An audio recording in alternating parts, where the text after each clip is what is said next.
या सर्व समाजाला घेऊन हे सरकार चाललेलं आहे. फेक नॅरेटिव्ह लोकसभेमध्ये केलं, मगाशी अजितदादांनी देखील सांगितलं, देवेंद्रजींनी उल्लेख केला.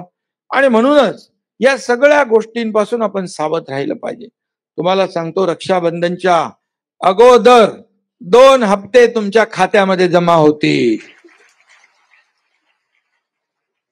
मग विरोधक काय म्हणतील, बोले निवडणुकीपर्यंत मिळते. त्यांच्या पोटात एवढं दुखू लागलंय की माझ्या बहिणींनो, या सावत्र भावांना बरोबर लक्षात ठेवा. कारण त्यांची जेव्हा आम्ही योजना सुरू केल्या तेव्हा त्यांच्या पायाखालची जमीन हाळली.